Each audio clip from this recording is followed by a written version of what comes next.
Olá, queridos irmãos, boa noite. Mais uma vez nós estamos aqui para cultuar o nosso Deus, prestar culto que só a Ele é devido. Mesmo estando à distância, nós estamos aqui para glorificar o nosso Deus e agradecer por tudo que Ele nos tem dado. Quero convidá-los, irmãos, para que abram suas Bíblias e acompanhem conosco. Salmo de número 16, versículos de 1 a 6. Salmo 16, de 1 a 6, que diz assim: Guarda-me, ó Deus, porque em ti me refugio. Digo ao Senhor, tu és o meu Senhor, outro bem não possuo, senão a ti somente. Quanto aos santos que há na terra, são eles os notáveis, os quais têm todo o meu prazer. Muitas serão as penas dos que trocam o Senhor por outros deuses. Não oferecerei as suas libações de sangue, e os meus lábios não pronunciarão o seu nome.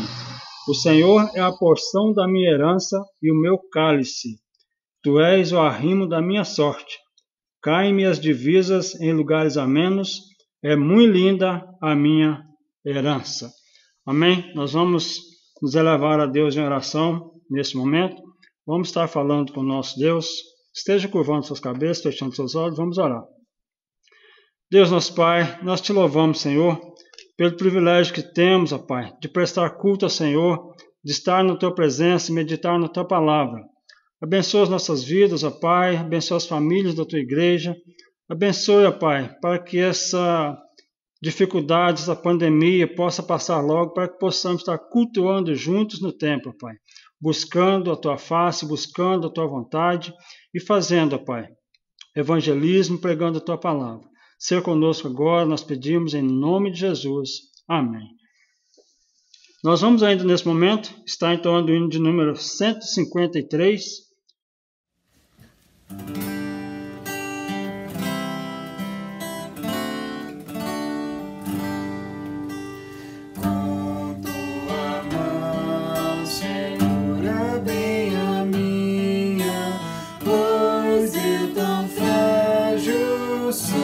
Salvador, que não me atreva a dar jamais um passo sem teu amparo, Cristo meu Senhor.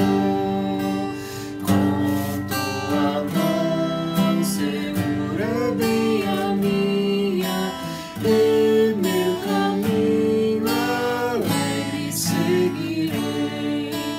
Mesmo onde as sombras caem já escuras, teu rosto vendo, nada temerei. E no momento de transpor o rio, que tu por mim vieste atravessar, com tua mão segura bem a minha, e sobre a morte eu hei de triunfar.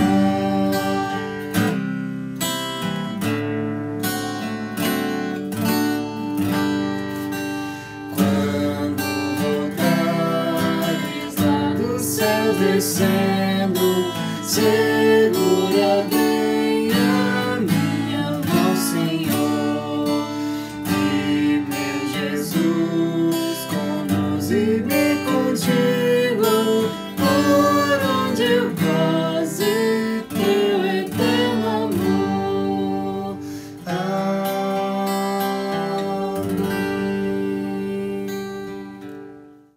Bom, depois de entoarmos a Deus com este hino, vamos mais uma vez abrir as Bíblias no Salmo de número 16, agora, versículos 7 a 11.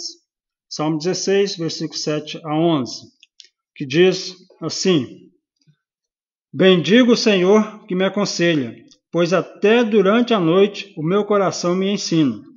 O Senhor tenho-o sempre à minha presença. Estando Ele à minha direita, não serei abalado. Alegra-se, pois, o meu coração e o meu espírito exulta. Até o meu corpo repousará seguro, pois não deixarás a minha alma na morte, nem permitirás que o teu santo veja corrupção. Tu me farás ver os caminhos da vida, na tua presença há plenitude de alegria, na tua destra delícias perpetuamente. Nós vamos ter um instante de orações silenciosas. Vamos estar falando com o nosso Deus, confessando a Deus os nossos pecados, e logo em seguida estarei fazendo a oração audível. Curve suas cabeças e esteja orando nesse momento.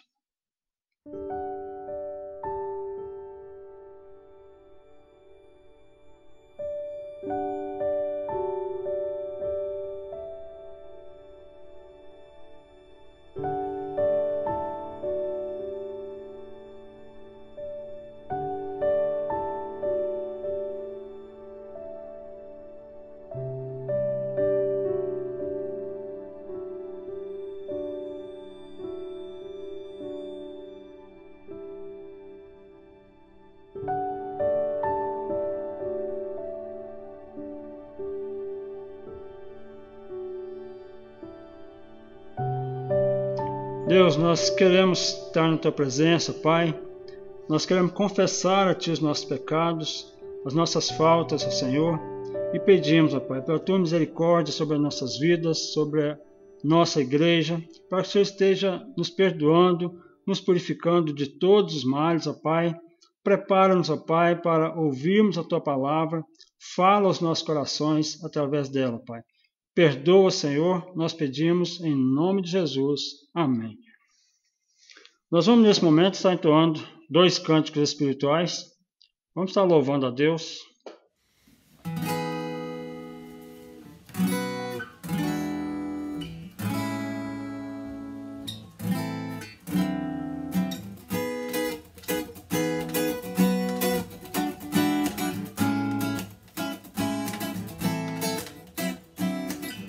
Majestade, força, honra e poder sejam dados a Jesus, soberano Rei dos Reis. A cruz venceu a morte e o pecado destruiu, com seu sangue nos comprou, nossa dívida pagou.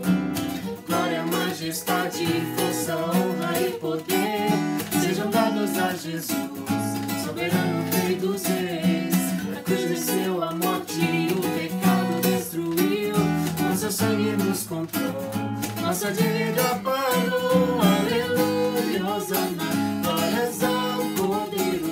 Nós te adoramos, a ti celebramos, com ações de graça, salmos e alegria, pois convém louvar-te, ó Senhor.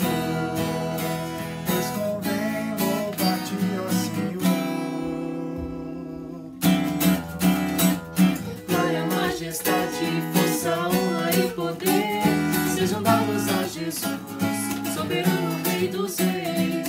A cruz venceu a morte e o pecado destruiu, com seu sangue nos comprou, nossa dívida pagou. Aleluia, Hosana, glórias ao Cordeiro. Nós te adoramos, a ti celebramos, com ações de graça, salmos e alegria, pois convém louvar-te, ó Senhor. Pois convém louvar-te, ó Senhor. Nas trevas trouxe-nos pronto a luz, para contigo reinar. Livre acesso nós temos ao Pai por teu sangue, ó Jesus. Aleluia, Hosana, glórias ao Cordeiro. Nós te adoramos, a ti celebramos, com ações de graça, salmos e alegria, pois convém louvar-te, ó Senhor. Pois convém louvar-te, ó Senhor.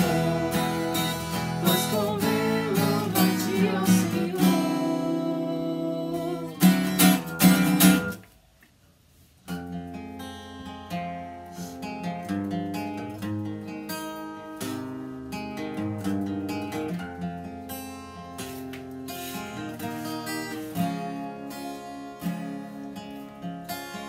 Firme ser minha alma sem temor, ainda que haja ventos amanhã, Deus contigo está.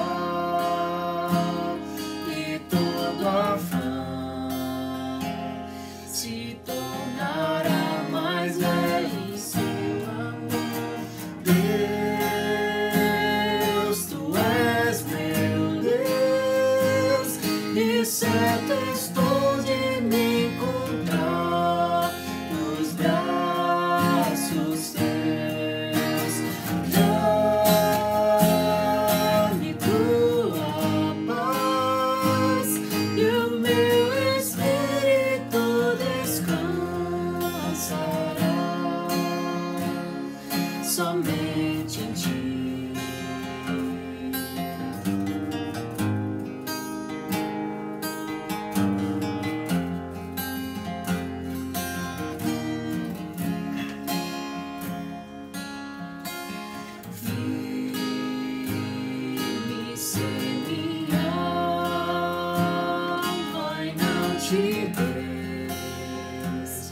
A dor que ainda possa acontecer,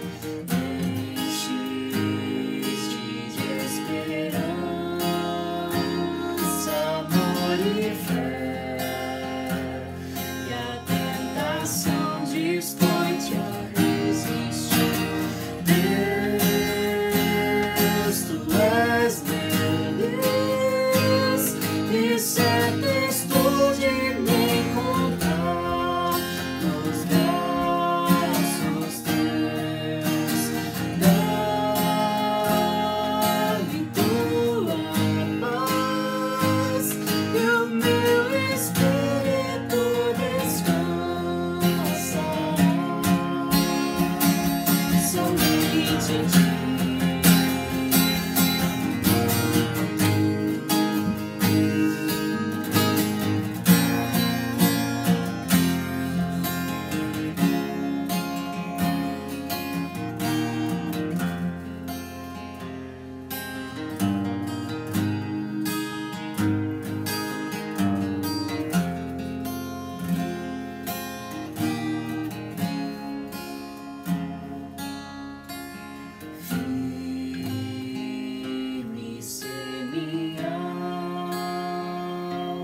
Sem deixar o ensino dos caminhos do Senhor, guarda a esperança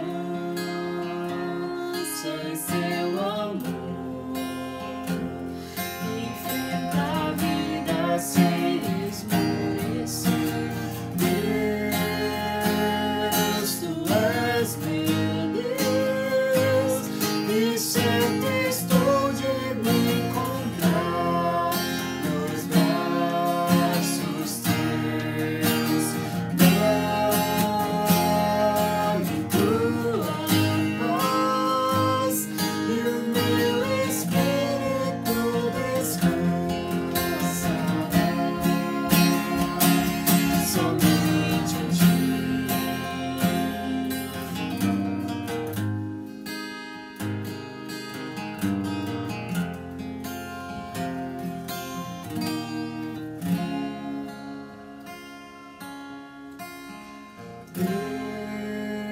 Deus, tu és meu Deus, e certo estou de me encontrar nos braços teus.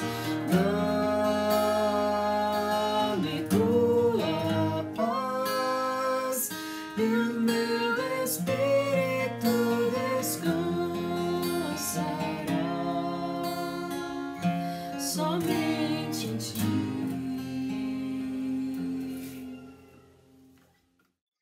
Bom, nesse momento, depois de entoarmos cânticos ao nosso Deus, quero convidar os irmãos para que abram suas Bíblias no livro de Jó, capítulo 2, versículos de 8 a 10. Jó 2, de 8 a 10, que diz o seguinte: Jó, sentado em cinza, tomou um caco para com ele raspar-se. Então sua mulher lhe disse: Ainda conservas a tua integridade? Amaldiçoa a Deus e morre. Mas ele lhe respondeu: Falas como qualquer doida. Temos recebido o bem de Deus e não receberíamos também o mal? Em tudo isso não pecou Jó com seus lábios. Amém. Meus irmãos, o livro de Jó, ele traz grandes desafios a todo intérprete da Bíblia. Jó, passando por grandes dificuldades, por tamanhos problemas, por questionamentos sobre a existência de Deus, sobre a sua vida, e quando desafiados a ler o livro de Jó, a tirar dele algo para a nossa vida, ele é de grande dificuldade, difícil entendimento, porque os questionamentos são: como entender o silêncio de Deus no meio da dor? Como decodificar o mistério dos soberanos planos de Deus? E também, como lidar com a questão de um Deus bondoso que permite o mal? Deus é injusto? Bom, Jó vive uma crise de relacionamento mais do que uma crise de questionamento intelectual. Afinal, seria ainda possível confiar em Deus em meio a tanta dificuldade? Já a mulher de Jó, ela chega e diz o óbvio. Ela emite uma resposta existencial, talvez pareça de bom senso, porque parece expressar lucidez intelectual. Ela diz o seguinte: por que conservas ainda a sua integridade? Amaldiçoa a Deus e morre. Não é difícil fazer afirmações semelhantes em horas de dor, de desespero, em horas do caos, quando se chega ao fundo do poço. Ela parecia estar falando alguma coisa razoavelmente lógica, mas a sugestão da mulher de Jó, ela segue algumas direções perigosas. Primeiro ela fala: renuncia a Deus, ou seja, amaldiçoa a Deus. Não é apenas uma renúncia neutra, uma renúncia qualquer, mas carregada de ódio, de ira, de amargura.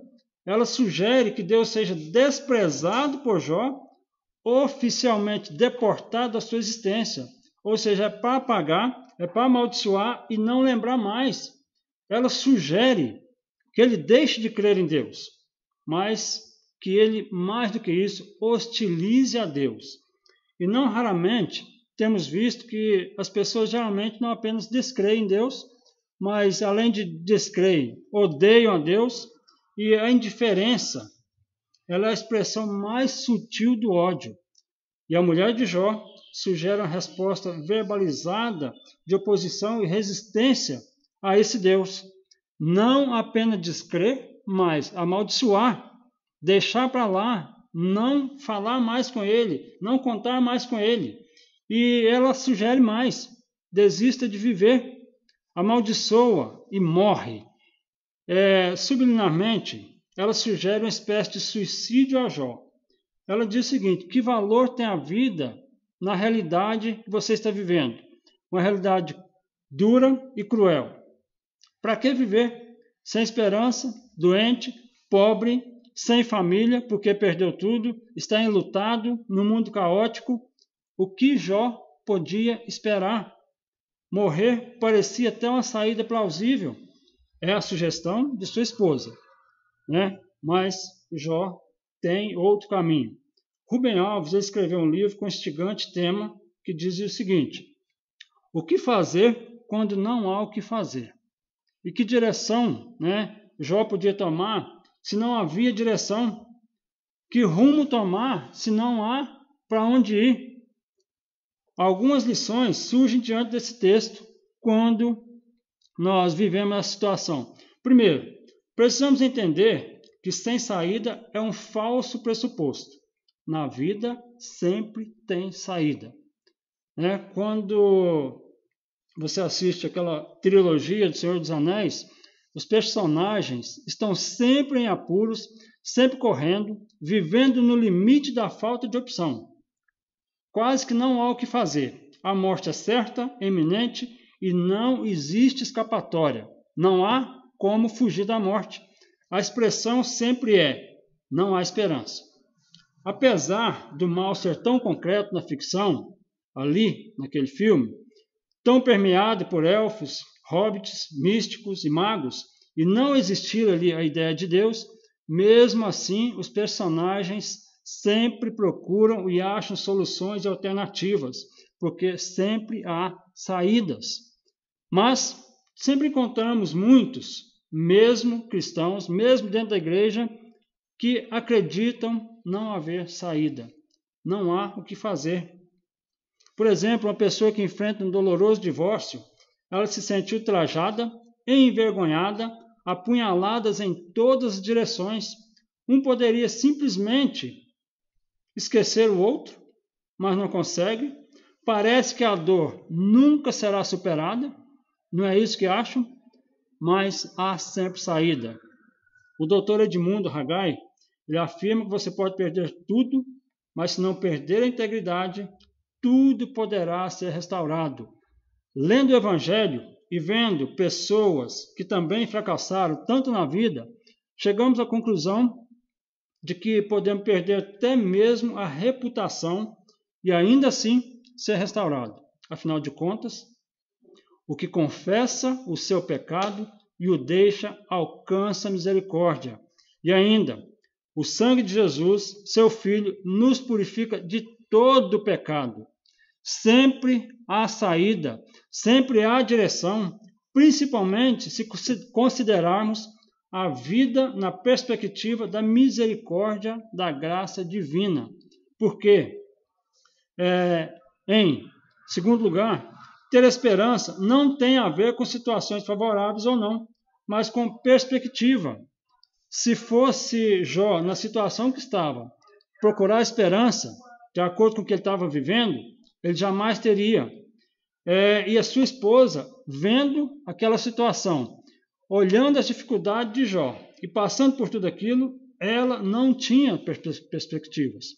A mulher de Jó desiste da vida, porque os seus olhos estão colocados no mundo, estão colocados na tragédia, no que está acontecendo, na situação e as dificuldades, que não eram poucas. Já ouvi alguns argumentos interessantes até, defendendo a mulher de Jó e procurando redimi-la, não colocando sobre ela um peso do julgamento duro que tantas vezes lhe fazemos. O pregador dizia: o que você faria se tivesse passado por tudo que ela passou? Perder todo o seu status, 10 filhos, e ao mesmo tempo ver o marido como um trapo de imundícia, se arrastando no pó e na cinza, se raspando com tijolo e caco de telhas, devido ao tamanho eram as suas fraturas, as suas pisaduras. O livro de Jó, ele traz grandes problemas ao intérprete da Bíblia.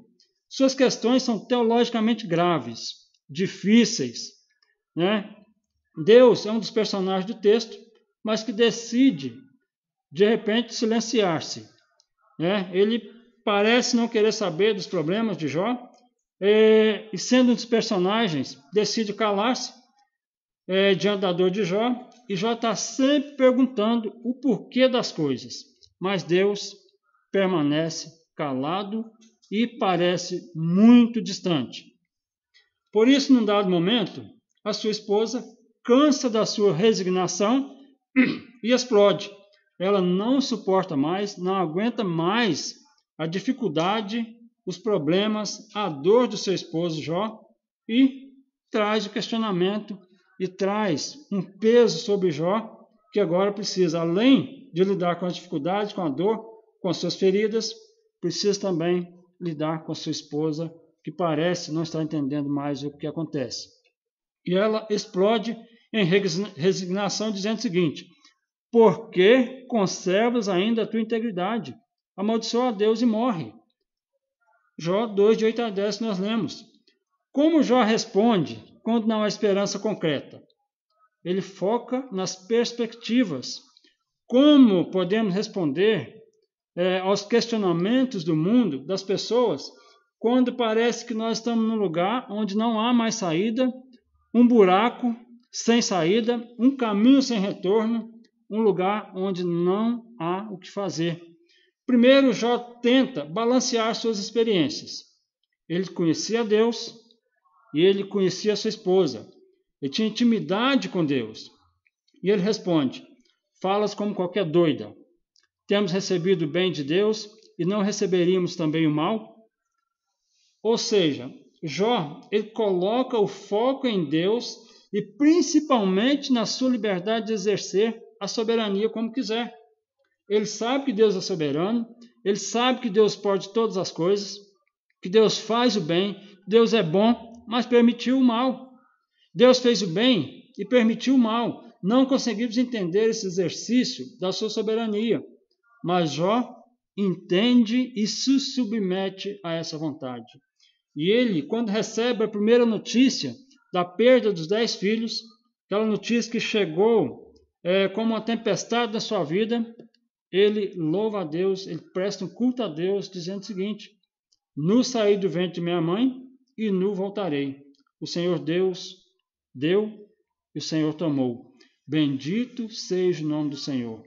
Em tudo isso, Jó não pecou, nem atribuiu a Deus falta alguma. Ele jamais atribuiu falta a Deus por falta de cuidado, por não olhar para ele, por não estar cuidando da sua vida.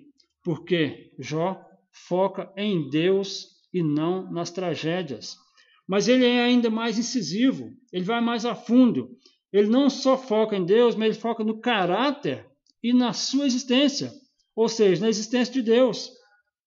Ele conhecia o caráter de Deus, certeza da existência de Deus, porque ele diz: porque eu sei que o meu Redentor vive, por fim se levantará sobre a terra.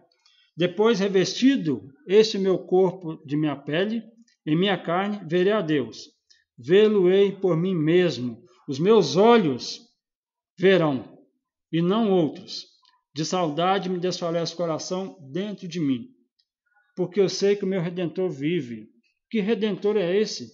Jó estava vivendo, não há uma conclusão certa sobre a data, mas alguns citam de 980 a 580 a.C., outros não arriscam dizer data, mas o que interessa é que Jó viveu muitos anos antes de Cristo e agora está falando do Redentor. Quem é o seu Redentor? O nosso Redentor é Cristo, o Redentor de Jó é Cristo. E eu sei que o meu Redentor vive e por fim se levantará sobre a terra. Meus irmãos estudiosos da Bíblia, eles afirmam que este é um dos textos mais citados quando se estuda escatologia no Antigo Testamento, ou seja, a doutrina das últimas coisas. Jó está falando de sua ressurreição. Ele está falando aqui que vai passar por tudo isso e vai ressurgir. Ele vai ressuscitar depois da morte. Está falando de uma ressurreição. Se lermos atentamente, ele sequer se refere à possibilidade de continuar vivo. Ele está falando da esperança depois da morte. Jó não está questionando a Deus para ser curado, não está buscando cura, não está buscando ser restabelecido dos seus bens, de recuperar tudo novamente. Ele nem sequer pensa na possibilidade de continuar vivo, porque ele sabia que a doença era fatal e que dificilmente ele viveria. Mas ele não fica pedindo cura a Deus. Ele está falando da vida após a morte. Ele está falando do céu, de uma realidade que ele ainda não experimentou, mas que tem certeza dela. Ele fala dialeticamente: de saudade me desfalece o coração dentro de mim. Afirma que tem saudade da eternidade, mas como ter saudade de algo que não se experimentou, que não se conhece? Meus irmãos, a fé de Jó é tão concreta que ele tinha convicção, certeza absoluta que se ele não fosse curado, se ele morresse, ele estaria com certeza na presença de Deus, porque a sua fé concreta, a sua saudade, ele está falando do gozo celestial, de estar na presença de Deus para toda a eternidade. O Dr. Russell Shedd, perto da sua morte, passando pelo tratamento de um câncer, enfrentando as dores em tais procedimentos, ele afirma o seguinte: eu nunca tinha sofrido esse sofrimento até esses momentos, até esses últimos meses. É uma experiência muito boa. Sinto-me desmamando do mundo. O sofrimento daqui é muito pouco em comparação com aquela alegria que nós sentiremos na presença de Deus. É normal o crente sofrer. Estou muito feliz com esta experiência. Palavras do Dr. Russell Shedd quando estava à beira da morte. Ele falou assim: esse sofrimento que aqui está me desligando do mundo para eu saber que tem coisa melhor. É bom estar na presença de Deus. E nós gostamos de estar na presença de Deus. Preste atenção agora, mais uma vez, na visão de Jó e de sua esposa. Ambos estão no mesmo barco, na mesma situação, experimentando a mesma dor, Jó, muito mais, porque é ele que estava doente, com o corpo cheio de feridas, basicamente podre, caindo aos pedaços, raspando-se com caco de telha e de tijolo. Como a esposa de Jó reage? Ela reage com indignação, ela reage com ira, com vontade de abandonar Deus, de amaldiçoá-lo, como se ele não existisse. E como Jó reage? Com esperança, com confiança. Portanto, ter esperança não tem a ver com situações favoráveis ou não, mas com perspectiva. Se fosse olhar pela esperança da situação, Jó não teria nenhuma. Onde se encontra a visão de sua esposa? E onde encontra a visão de Jó? A diferença é muito grande. A esposa de Jó vê as coisas que cercam, vê o mundo, vê as dificuldades. Jó tem perspectiva de coisas futuras, mesmo que ele não continuasse vivo. E isso, meus irmãos, muda tudo. E aí nós chegamos no terceiro ponto, e a gente percebe o seguinte: é sempre possível ter esperança quando estamos diante do Deus de milagres. Quando se está diante de Deus, tudo pode acontecer e tudo acontece de bom para aquele a quem ele resgatou, a quem ele tirou das trevas. A verdade é que existem centenas de situações na Bíblia nas quais as pessoas parecem não ter saída alguma, mas Deus age sobrenaturalmente. Jó não parece centrado na questão da restauração e dos milagres. Seu coração parece ter um problema maior, um problema muito grande, que é tentar entender os movimentos misteriosos de Deus. Ele quer falar com Deus, ele quer a resposta de Deus. A temática em Jó não é sobre cura, mas sobre confiança em Deus a despeito das circunstâncias. Jó sequer pede cura a Deus. Ele não está procurando isso. Eu já disse, ele não procurava restabelecimento dos bens, nem a cura, mas ele queria saber sobre Deus, sobre a circunstância, por que acontecer. É interessante lembrar que para quem lê o texto, para quem lê o livro de Jó, você fica bem claro para o leitor que o diabo estava agindo claramente na vida de Jó, com a permissão de Deus, mas Jó não sabia.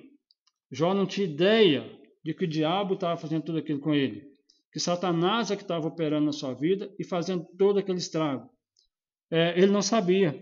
Diferente de Pedro, Simão Pedro, quando Jesus chega para ele, naquela conversa ali, está lá em Lucas 22, 31, quando Jesus fala com Pedro, fala: Pedro, o diabo está reclamando aí, querendo você para peneirar a sua vida. Ou seja, ele quer dar uma chacoalhada na sua vida para ver se você realmente tem fé, e você pode ser fraco, mas eu já intercedi por você para que você não fraqueje na fé e ainda ajude aos seus irmãos quando se converteres, né? Meus irmãos, a Bíblia nos fala de outra situação semelhante, né, do povo de Deus nos dias do rei Ezequias. Senaqueribe, rei da Síria, montou um cerco em Jerusalém e as condições de guerra eram tão assustadoras, as condições eram tão improváveis para o povo de Deus e tão certa para o rei invasor, e por meio de seu porta-voz zomba dos recursos de Ezequias, ironiza a sua confiança no Deus vivo. Não havia qualquer chance para o povo de Deus, era tudo favorável para o rei invasor. Isso está lá em 2 Reis 19 a 23, 18, 19 a 23, quando diz o seguinte: digam isto a Ezequias: assim diz o grande rei, o rei da Síria, em que você baseia a sua confiança? Você pensa que meras palavras já são estratégia de poderio militar? Em quem você está confiando para se rebelar contra mim? Você está confiando no Egito, aquele caniço quebrado que espeta e perfura a mão do homem que nele se apoia? Assim, Faraó, rei do Egito, retribui a quem confia nele. Mas se vocês me disserem: estamos confiando no Senhor nosso Deus, não é ele aquele cujos santuários e altares Ezequias removeu, dizendo a Judá e Jerusalém: vocês devem adorar diante deste altar em Jerusalém? Aceite, pois, agora o desafio do meu senhor, o rei da Síria. Eu lhe darei 2.000 cavalos, se você tiver cavaleiros para eles. Meus irmãos, os assírios estavam confiantes E o povo judeu estava assustado, certo da sua limitação, certo da sua humilhação, certo da derrota. Mas só que o povo judeu tem um Deus. E Deus interveio de forma sobrenatural e milhares de soldados inimigos morreram numa só noite. O anjo do Senhor passou por ali e o rei invasor retornou destruído para seu país. E quando chega à sua terra, entra no templo pagão do seu Deus e 2 de seus filhos que ali estavam, Adrameleque e Sarezer, o matam ainda no templo. Ele estava seguro, ele estava certo da vitória. E o povo de Deus, muito frágil, assustado. Contudo, a mão de Deus se moveu e uma realidade inteiramente transformadora se deu pelo mover de Deus, e não pelo mover dos homens, não pelo poder dos homens, mas pelo poder de Deus. Isso demonstra que sempre podemos ter esperança diante do Deus que temos.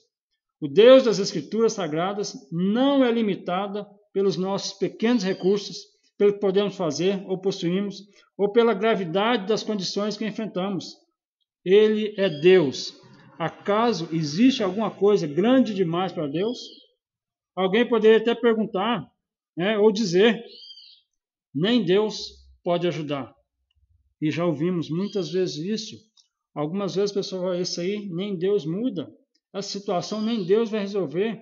Mas Deus resolve todos os problemas, todos os questionamentos, de acordo com a sua vontade. É sempre possível ter esperança quando estamos diante do Deus de milagres, do Deus de verdade, do Deus poderoso.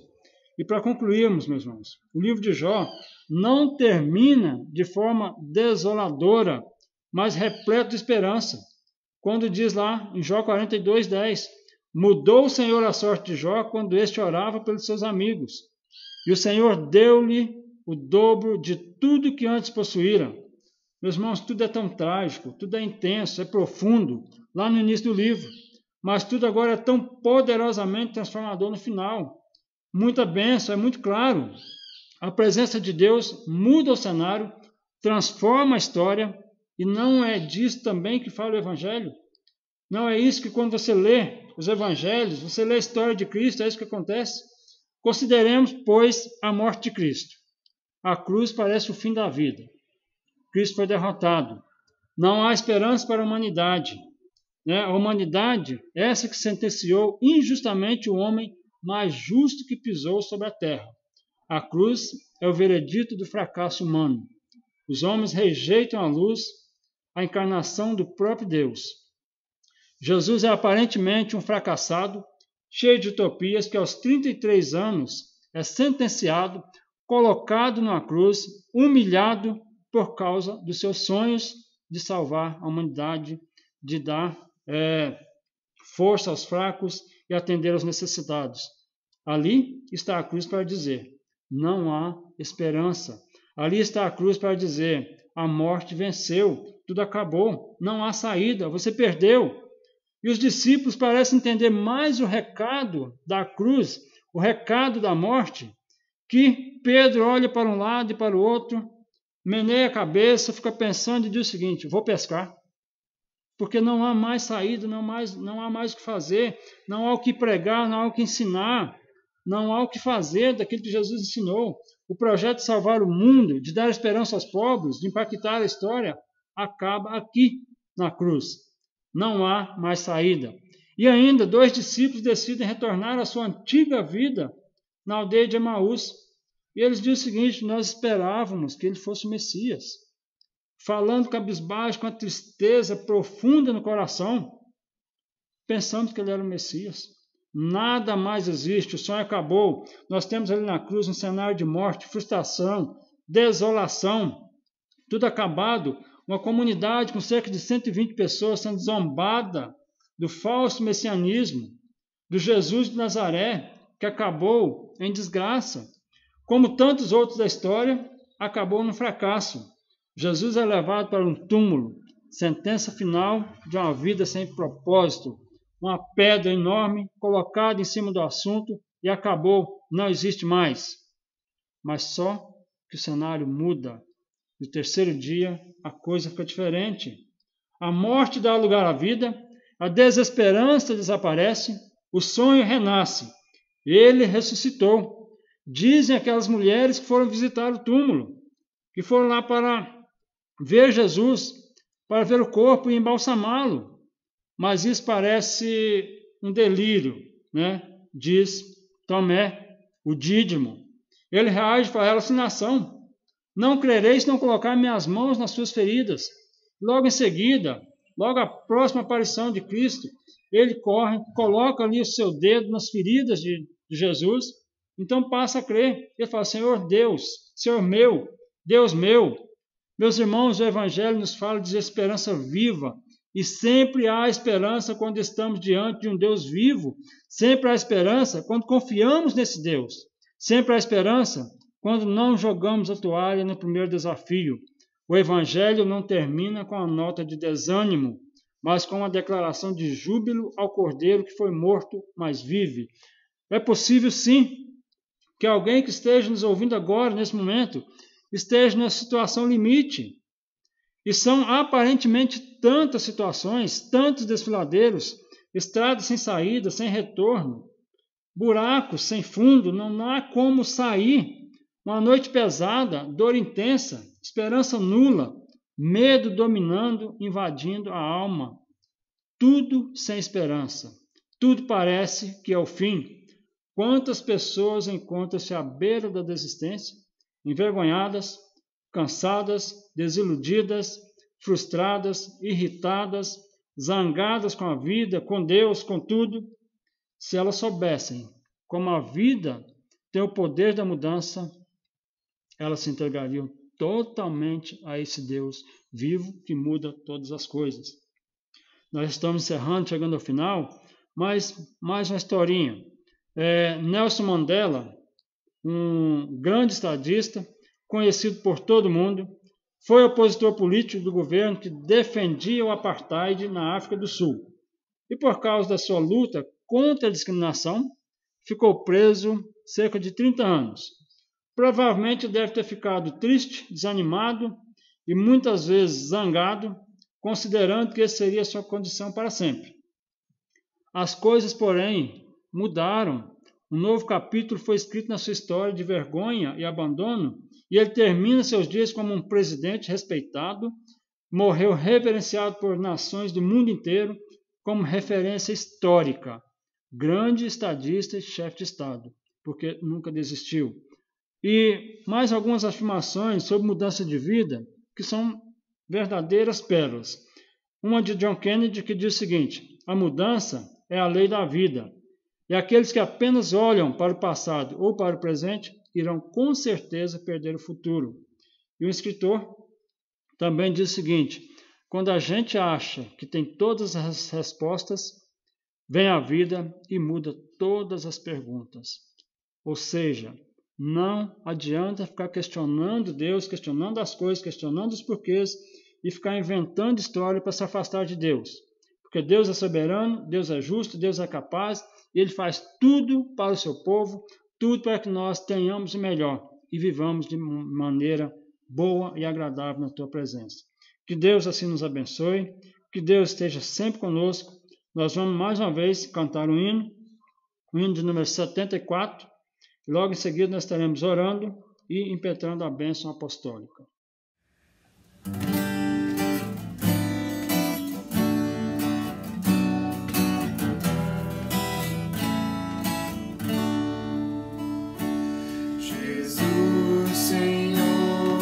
Chego a ti, tua ira santa mereci, o teu favor estende aqui, aceita o pecador.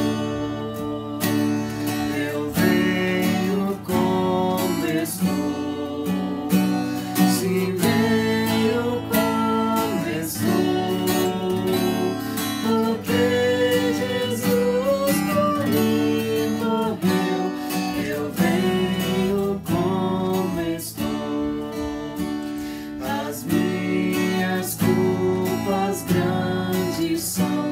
mas tu que não morreste em vão, me pode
Deus, nós te louvamos, ó Pai, por esse momento agradável na tua presença.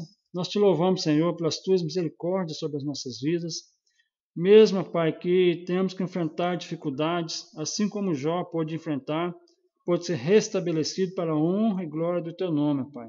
Nós cremos também que o Senhor está conosco, que o Senhor está com as famílias da tua igreja, que o Senhor está com a nossa nação, que o Senhor está nos abençoando, nos protegendo, nos guardando, Pai, de toda e qualquer maldição, de todo e qualquer mal que possa vir sobre nós. E mesmo que venhamos a perecer, a sofrer e até mesmo enfrentarmos a morte, sabemos, ó Pai, que é um tempo passageiro, porque logo estaremos na tua presença, na glória eterna. Abençoa nossas vidas, abençoa a tua igreja. Nós assim o fazemos e pedimos em nome de Jesus. Amém. Recebeis a bênção. Que a graça de nosso Senhor Salvador Jesus Cristo, que o amor de Deus Pai, nosso Criador e eterno sustentador, e as consolações do Espírito Santo, esteja convosco e com todo o povo de Deus sobre a face da terra, agora e para todos sempre. Amém.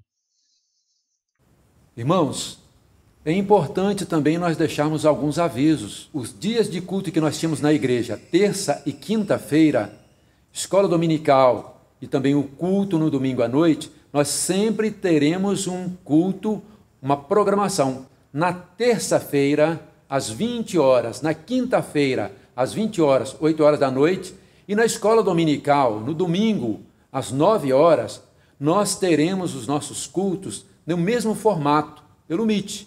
Se você tiver alguma dificuldade, não tem problema. Nós temos o nosso irmão Diácono William, nós temos também o nosso irmão presbítero Wilquias, nós temos o presbítero Epitácio, o presbítero Jaime e outros irmãos que podem estar ajudando. Então não tenha nenhum receio, qualquer coisa, entre em contato com um deles ou com a gente para que a gente possa direcionar. No domingo à noite, aí nós teremos o nosso culto pelo YouTube. Então, vai estar disponibilizado para os irmãos, para a igreja, a partir das 18 horas. Esteja atento para que você possa aproveitar terça, quinta, domingo na escola dominical e também domingo à noite. Que Deus nos abençoe.